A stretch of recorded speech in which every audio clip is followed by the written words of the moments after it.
మనం చెప్పవలసిన వారుగా ఉంటున్నాం. అయితే పిల్లారా, దేవుని యొక్క సంకల్పము అందరికంటే మన భవిష్యత్తు ఆయన బాగా ఎరిగిన వాడుగా ఉన్నాడు. చూద్దామండి. యెషయా గ్రంథము 46వ అధ్యాయము.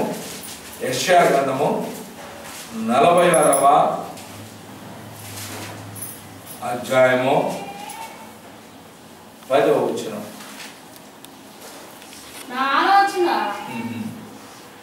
నా ఆలోచన నిలుచుననియు నా చిత్తమంతయు నెరవేర్చుకొనేదననియు చెప్పుకొనుచు ఆది నుండి నేనే కలుగబో వాటిని తెలియజేస్తున్నా. పూర్వకాలం నుండి నేనే ఇంకా జరగని వాటిని తెలియజేస్తున్నాను అని మన ప్రభువు అయిన యెహోవా సెలవిస్తూ ఉంటున్నాడు. పిల్లరా, కనుక అసలు ఇక ప్రారంభం కాకముందే దాని అర్థం ఏంటో కూడా చెప్తాడు ఆయన. జాతకం అంతా ఎవరి చేతిలో ఉందంట? చాలా మంది హిందువులు జాతకం అంటారు. మనం జాతకం అనం. భవిష్యత్తు, వర్తమానము, భూతకాలం, గతకాలము, ప్రస్తుతం నడుస్తున్న కాలం, రాబోయే కాలం, వర్తమాన భూత భవిష్యత్ కాలంలో ఏకరీతిగా ఉన్న దేవుడు. హల్లెలూయా. ఏ రీతి మార్పు ఎంత మాత్రం లేని వాడు మన దేవుడు. ఆయన చాలా శక్తివంతుడు. నిన్ను నన్ను నిర్మించినటువంటి వాడు, నీ యొక్క నా యొక్క భవిష్యత్తును నిర్ణయించేవాడు, నీవు నేను నడవలసిన మార్గములు మనకు ఉపదేశించేవాడు. కనుక అతి గొప్ప దేవుడిని ఉదయకాల సమయంలో, మధ్యాహ్న కాల సమయంలో, దేవా, మరి నీవు కాలములకు అతీతముగా పనిచేసేవాడు అయి ఉన్నావు. నీవు అద్భుతములు చేసే దేవుడు అయి ఉన్నావు. రెప్పపాటులో మార్పు తీసుకుని వచ్చేవాడు అయి ఉన్నావు. నీ చిత్తమును యథేచ్ఛగా నెరవేర్చుకునేవాడు అయి ఉన్నావు. కాబట్టి నీ యొక్క ఉద్దేశము నాకు తెలియజేయ ప్రభు అని మనలో ప్రతి ఒక్కరూ ఆయన్ని అడుక్కోవాల్సిన అవసరం ఉన్నది. అడగటం అంటే ఎలా అడుగుతాం? మనం ఏం చేయాలండి? అడగటం అంటే దేవుడిని అడగటం అంటే ఎలా అడుగుతాం? ప్రార్థన. హల్లెలూయా. ఏం చేయాలండి? దేవుని చిత్తాన్ని అడిగి తెలుసుకోవాలి మనం, అంటే ప్రార్థనలో. అందుకనే దేవుని సంకల్పం చాలా గొప్పది. మన పట్ల ఆయన సంకల్పం కలిగి ఉన్నాడు. నువ్వు అనుకోవచ్చు, ఏంటి నాకు ఈ పరిస్థితులు ఎదురు తిరుగుతున్నాయి, నా బ్రతుకంతా మార్పు రావడం లేదు, నేను అనుకునేది జరగటం లేదు, నేను ఒకటి మంచి చేయాలనుకుంటే చెడు ఎదురవుతున్నది, నేను పోవాలనుకుంటే ఒక చోటకైతే ఇంకో చోట పోవాల్సి వస్తున్నది, నేను చేయాలనుకున్న పని మరొకటి అయితే మరొక పని నాకు ఇష్టం లేని పని చేయాల్సి వస్తా ఉన్నది, మరి నేను హైదరాబాద్లో ఉందాం అనుకుంటే మరొక చోటకి వెళ్ళి ఉండాల్సి వస్తుంది విజయవాడలో, నేను ఢిల్లీలో ఉందాం అనుకుంటే తీసిపోయి రామనగరంలో పెడుతున్నారు. ఇది ఏంటిరా నాయన అని మనం అనుకోవచ్చు. హల్లెలూయా. దేవునికి ఒక సంకల్పం ఉన్నది. ఇర్మియా గ్రంథము 1వ అధ్యాయము 5వ వచనాన్ని మనం చూద్దాం. ఇర్మియా గ్రంథం 1వ అధ్యాయము 5వ వచనంలో, గర్భములో నేను నిన్ను రూపింపక మునిపే నిన్ను ఎరిగి తిని. నీవైన దేవుని బిడ్డలారా, నీవు నీ తల్లి గర్భంలో ఇంకా తయారు కాక మునిపే, ఇంకా నీకు కాళ్ళు, చేతులు, ఎముకలు, నీ యొక్క నరములు, నీ యొక్క మెదడు, నీ యొక్క గుండె, నీ యొక్క అవయవములు ఇంకా రూపొందించక మునిపే, హల్లెలూయా, ఆయన నిన్ను ఎరిగిన దేవుడు అయి ఉన్నాడు. నీవు గర్భము నుండి బయలు పడక మునిపే నేను నిన్ను ప్రతిష్ఠించాడట. హల్లెలూయా. ఆయన ప్రతిష్ఠించుకుంటున్నాడు, డెడికేట్ చేస్తా ఉన్నాడు. ఇదిగో సుధీర్ ఫలానా పర్వానంద గారి అబ్బాయి ఫలానా, ఇదిగో నా పని చేయాలి, ఇండియా కాదు, అమెరికా కాదు, భూరి గాంతా వరకు ఆయన నా సేవ చేయాలని ప్రభు నియమించుకున్నాడు. కాబట్టి నేను అనుకున్నా, మైలవరం దగ్గర పొందుగోల గ్రామంలో ఆయన ప్రారంభింపజేశాడు కాబట్టి నేను పొందుగోలయ్య గారు అని చెప్పాను.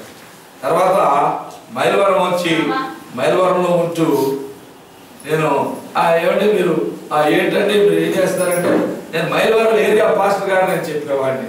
చాలా సంఘాలు ఉన్నాయి కాబట్టి ఆ తర్వాత దేవుడు నన్ను అక్కడ నుండి బయటకు తీసుకొచ్చాడు. మైలవరం 7 సంవత్సరాలు సేవ చేసిన తర్వాత, కృష్ణా జిల్లా మైలవరం విజయవాడకి 45 కిలోమీటర్ల దూరంలో ఉన్నది. అక్కడ నుండి తీసుకొని వచ్చి తిరువురులో పెట్టాడు. హల్లెలూయా. లక్షలాది కరపత్రాలు ముద్రించేటువంటి మరి ప్రింటింగ్ ప్రెస్ పెట్టేశాం. అక్కడ నుండి వారానికి ఒక మీటింగ్. ఎప్పుడు టెంట్ హౌస్ అయినా ఇస్మాయిల్ టెంట్ హౌస్ అని ఉండేది. ఏమండి మీరు పొద్దాక మరి తీసి పంపించి ఆ రిక్షాల ఖర్చులు ఇవన్నీ ఎందుకంటే ఇక్కడే ఉంచుకోవచ్చుగా, మళ్ళీ పెడుతూనే ఉంటారు అంటే, లేదు తీసుకెళ్ళండి అనేవాళ్ళు. చాలా డబ్బు ఖర్చు పెట్టాం. అలా వారానికి ఒక మీటింగ్ చొప్పున నెలకి 4 మీటింగ్లు చేసేవాళ్ళం. ఇంకా వ్యాన్ ఉండేది, 25 మందిని నెంబర్ పెట్టుకొని కరపత్రాలు తీసుకొని బయలుదేరి చాలా దూరాలు తిరిగాము. గొప్ప గొప్ప సేవ, గ్రామాలు తిరిగాము, జిల్లాలు తిరిగాము. ఆ తర్వాత ప్రభు అమెరికా తీసుకెళ్ళాడు. అమెరికాలో 6 నెలలు బైబిల్ శిక్షణ ఒక కాలేజీలో చేసిన తర్వాత మళ్ళీ నువ్వు అమెరికా అంతా తిరగాలన్నాడు. హల్లెలూయా. మళ్ళీ అక్కడ నుంచి అదంతా తిరిగాడు. ప్రభు తర్వాత చెప్పారు, భూదిగంతాల వరకు నేను నిన్ను సాక్షిగా వాడుకుంటానన్నాడు.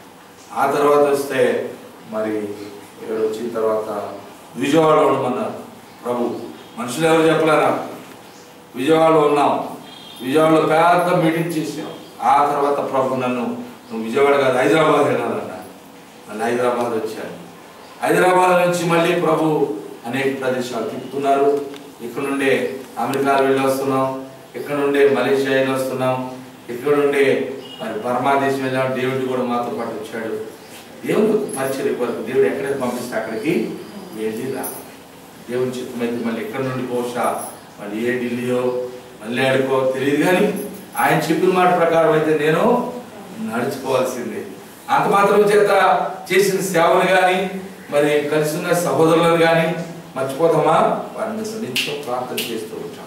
వారిని ఆత్మీయంగా మరి అనాథలుగా విడిచిపెట్టి మరి ఎక్కడికో వెళ్ళిపోయి నేను సుఖంగా ఉంటానని అంటామా? లేదు, అది జరగదు. ప్రియమైన దేవుని బిడ్డలారా, ఎందుకు చెప్తున్నానంటే మనం అనుకున్నది వేరు. నేను పొందుకోగలిగానేమో అనుకున్నాను, కాదు మైలవరం ఏరియా పాస్టర్ అన్నాడు. మైలవరం నుండి తిరువురు తీసుకొచ్చాడు. తిరువురు నుంచి ఇట్లా ఇప్పుడు చెప్పిన విధంగా అన్ని చోట్ల తిప్పాడు. ప్రభు ఎటు నడిపిస్తే అటు మనం నడవలస్తున్నాం. ఈ విధంగా మనం చేస్తూ పోతుంటే దేవుని యొక్క ఉద్దేశము మన జీవితంలో స్థిరపరచబడుతుంది. యోహాను సువార్తలో 15వ అధ్యాయం ఒకసారి చూద్దాం. యోహాను సువార్త 15వ అధ్యాయం.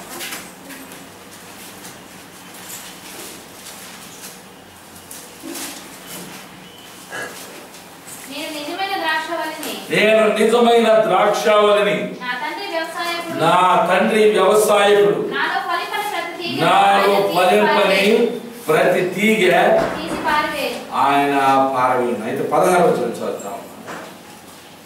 16వ వచనం, మీరు నన్ను ఏర్పరచుకొనలేదు, మీరు నా పేరు తండ్రిని ఏం అడుగుదురో అది ఆయన మీకు అనుగ్రహించినట్లు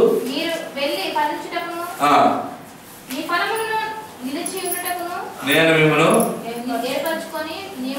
చూడండి. ప్రియమైన దేవుని బిడ్డలారా, మన జీవితాలు దేవుని పరిచర్యలో లెక్కింపబడాలి. హల్లెలూయా. ఇప్పుడు వట్టిగా చెట్టు వేసామండి, చెట్టు వేసి అదే ముందు విత్తనం వేసాం, మొక్క వచ్చింది, దాని చుట్టూ తవ్వుతున్నాం, కొంచెం ఎరువు వేస్తున్నాం, డైలీ నీళ్లు పోస్తున్నాం, మొక్కే కొద్ది పెద్దదైంది, పర్లేదు చెట్టు అయిందని సంతోషపడి రోజు నీళ్లు పోస్తా ఉన్నాం. 10 ఏళ్ళు అయింది, 20 ఏళ్ళు అయింది, ఒక కాయ లేదు, పూత లేదు, ఏమి లేదు. ఏం చేయాలి అప్పుడు? అరే చూడటానికి బాగానే ఉంది కానీ ఒక్క కాయ లేదాయా, పూత లేదాయా, పిందె లేదాయా, దీన్ని ఏం చేద్దామని అంటాం. ఎవరో శ్యామ్ సుందరరావు గారు లాంటాడు, పాల్ గారు లాంటాడు వచ్చేసి, అయ్యారు ఇది అనవసరం, దీని బదులు ఏదైనా మంచిది వేస్తే ఇది మంచి కాయలు కాస్తాయి కదా, అనవసరంగా ఏదైతే ఇది కదా ఆయన 20 ఏళ్ళ నుంచి వస్తున్నా ఏం ఉపయోగం లేదు. అందుకో తీసుకురాలేదని ఏం చేస్తాం మనం అంటే ఇటు ఒక వేటు ఇటు ఒక వేటు 4 ఏపులు 4 వేట్లు పడేసరికి అది నష్టించి. దేవుని చిత్తం ప్రియులారా, దేవుని యొక్క చిత్తం ఏమిటంటే 16వ వచనంలో మీరు నన్ను ఏర్పరచుకోలేదు, నా నామం పేరట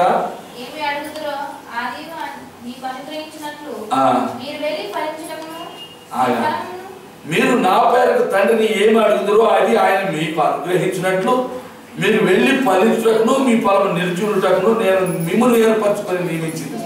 దేవుడు మనం నియమించింది ఎందుకు? ప్రభువైన యేసుక్రీస్తు వారు తన శిష్యులతో చెబుతున్న మాటలు ఇవి. హల్లెలూయా. గట్టిగా హల్లెలూయా చెప్పండి. ఆయన ఎందుకు ఏర్పాటు చేసుకున్నాడు? ఫలితం లేకుండా, ఎన్నాళ్ళు ఉన్న ఎదుగు బొదుగు లేకుండా, ఫలించకుండా, ఆత్మలో వర్ధిల్లకుండా మనం ఉన్నట్లయితే దేవుడు మనం తండ్రిని ప్రభువైన యేసుక్రీస్తు నామంలో కదా మనం అడిగేది. నేరుగా మనం తండ్రి అయిన దేవుని అడిగే శక్తి ఉందా మనకి? ఆయన దగ్గర సమీపించే అధికారం ఉన్నదా? లేదు. యేసు ప్రభువు లేకుండా ఎవరైతే మన తరపున ప్రాణం పెట్టి ఉన్నారో ప్రభువు, ఆ ప్రభువు నామం పేరట ఆయన మనకి అనుగ్రహించిన ఆ యొక్క కృపను బట్టి కృపా సింహాసనం యొద్దకు వెళ్ళి నాయనా తండ్రి అని యేసు ప్రభు తండ్రితో మనం కూడా మరలా పెట్టుకోవడానికి ఆయన తన దాసురమైన మనకు దత్తపుత్రాత్మను ఆయన ఇచ్చి ఉన్నాడు. హల్లెలూయా. ఆయన ఆత్మానుసారంగా నడుచుకోవాలని చెప్పారు. ఆయన ఆత్మానుసారంగా మనం నడిచినట్లయితే మనం ఫలించే వారముగా ఉంటాం. మీ ఫలము ఫలించాల ముందు ఆ ఫలించిన ఫలం నిలిచి ఉండాలి. ఏమైనా ఏం చేసేవారంటే కొంతమంది అంటారు, నేను 20 ఏళ్ళ నుంచి సేవ చేస్తున్నానండి, అయ్యగారు నాకు 30 ఏళ్ళ ఎక్స్పీరియన్స్ ఉంది సార్, ఏంటో చేసేది ఇప్పుడు ఏదో చేసుకుంటున్నానండి, మధ్యాహ్నం పొట్ట ఉంది కదా అంటాడు. ఏంటంట జానడు పొట్ట అనేది ఒకటి ఉంది కదండి అయ్యగారు, 30 ఏళ్ళ అనుభవం ఉంది కానీ మరి నాకు ఆహారం దొరకట్లేదు, మరి పిల్లలు పిల్లకాయ ఉన్నారు పోషించుకోవాలి కాబట్టి బడ్డీ కొట్టో ఏ చిల్లర కొట్టో ఎక్కువ ఉప్పు మిరపకాయ అమ్ముకొని కాలక్షేపం చేస్తున్నాను అయ్యారు అని కన్నీళ్ళ పర్యంతం అయిపోతుంటారు. ఏంటంట, ఏమయ్యా ఫలించావా ప్రభు కొరకు? ఏం ఫలించే నాయగారు, ఎన్ని బాధలు అంటారు. ప్రభు చిత్తం ఏంటి?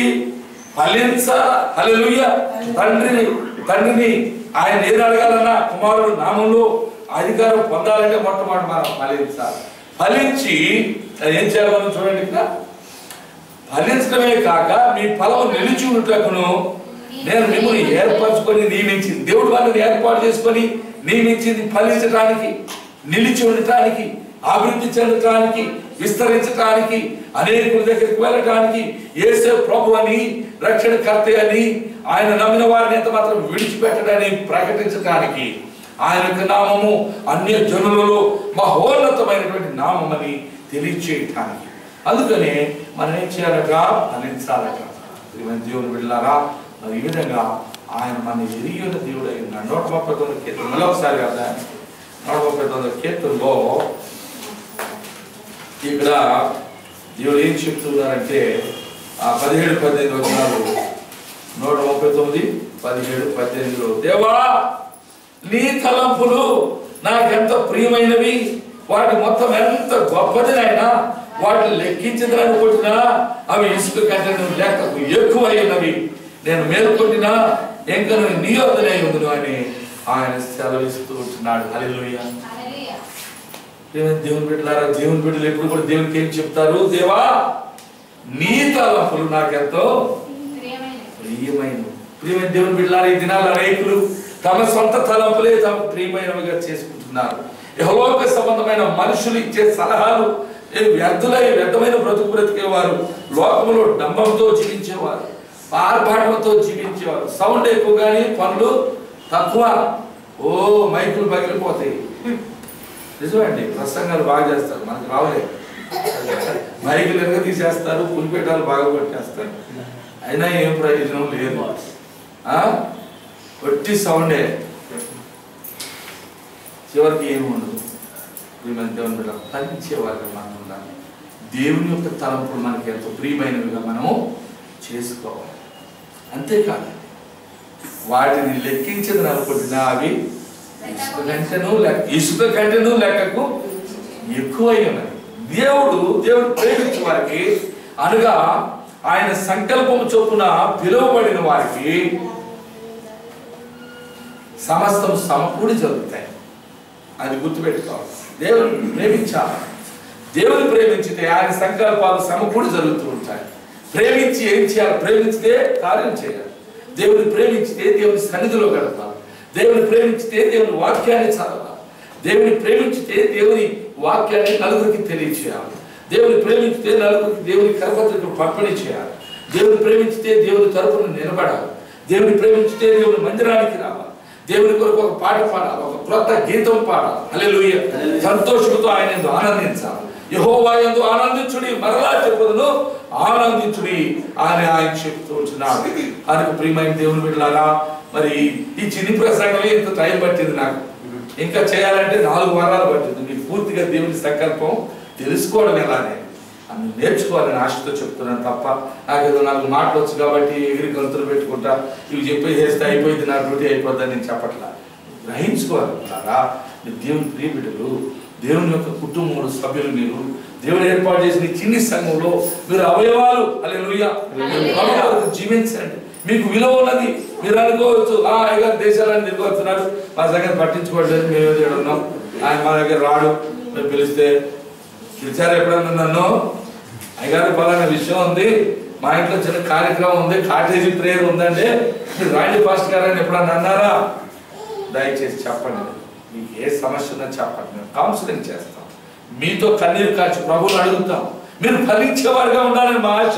మీరు ప్రభువులో వర్ధిల్లుతూ నడుస్తూ ఉంటే మిమ్మల్ని చూసి సంతోషించేవారు తప్ప మీరు వేలు పెట్టి చూపి ఇదిగో పలానా వేస్ట్ అండి, ఇది అబ్బాయి అనవసరం అండి, అది ఆయమే వ్యర్థం అండి, ఇది అనవసరం. ప్రభు మిమ్మల్ని బలపరిచేవాడుగా ఉన్నాడు. మీ జీవితాలు ప్రభువుకు లెక్కింపబడే విధంగా మీరు చేసుకోండి. మీ పిల్లలు ప్రభువుకు పెంచండి. మీ వ్యక్తిగత జీవితంలో ప్రభుత్వం నడవండి.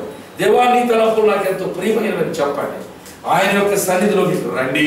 ఆయనకు మీ కష్టార్జితంలో సమస్త ఆదాయంలో దశభాగం ఇవ్వండి. దేవుని మందిరానికి మన దేవుని దగ్గర దొంగిలించినంత కాలం మన ప్రార్థనలో దేవుడు వినడు. మనం దేవునికి ఇవ్వాల్సిన ఇవ్వకుండా అయ్యా నాకు అది ఇది అంటే ముందు నువ్వు దొంగిలించిన సొమ్ములన్నీ నాకు కండవాయి. దశభాగం యెహోవా. దశమ భాగములెల్ల దేవునివి ధారాళముగా నీయ సమకూడుడి. హల్లెలూయా. దశమ భాగాలు దేవుని. మళ్ళీ ఎండా చెప్పి అయ్యగారు డబ్బులు కాడికి వచ్చారు. అయ్యగారు నిమ్మలంగా ఈ పావుల పేడ మనం ఇచ్చినాయి నాకు ఎట్లా వేసి మనం ఆయన లెక్కడట్లేదు, మరి ఆయన పులుసుకాంతా మనం చూస్తున్నాడేమో అని అంటే పొరపాటు అవుతారు. దేవుని యొక్క విస్తారమైన సేవ. ₹1,00,000 కావాలి. ఇంకా అనాథ పిల్లలు శరణాయాలు కట్టబోతున్నాం. మరి ఎంతో మంది అనాథ పిల్లలకు మేలు చేయబోతున్నాం. పాస్టర్లకు మందిరాలు కట్టబోతున్నాం. మీరు ఇచ్చే ₹10, ₹20, ₹50, ₹100 ప్రభు యొక్క గొప్ప నిధిలో జమ చేయండి. అప్పుడు మీరు ఎంత ఆశీర్వాదం పొందారు మీరు చూడండి. దేవుని ప్రియ బిడ్డలారా, మీ డబ్బులు నేను అడగట్లేదు, కానీ మీ హృదయాన్ని ప్రభు ఎప్పుడైతే మీ హృదయం ప్రభుకి ఇస్తారో, ప్రభుకి అంకితం అవుతారో, అప్పుడు ప్రభు ఏ రీతిగా మిమ్మల్ని వర్ధిల్ల చేస్తారు, ఏ రీతిగా మిమ్మల్ని ప్రయోజకులు చేస్తారు, ఈ భూమి మీద ఏ రీతిగా మిమ్మల్ని హెచ్చిస్తారో అప్పుడు మీరు చూడండి. నేను అట్లా ఇచ్చాను, ఇస్తున్నాను, ప్రభు కొరకు జీవిస్తున్నాను, మీరు కూడా జీవించాలని కోరుకుంటూ దేవుని చిత్తాన్ని తెలుసుకొని నడవాలని కోరుకుంటూ దేవుని ఇష్టపడి సేవ చేయండి. ఆ రీతిగా దేవుడు మిమ్మలను మీ కుటుంబాలను వర్ధిల్ల చేస్తారు. దేవుడిని ఆశీర్వదించుకున్నారు.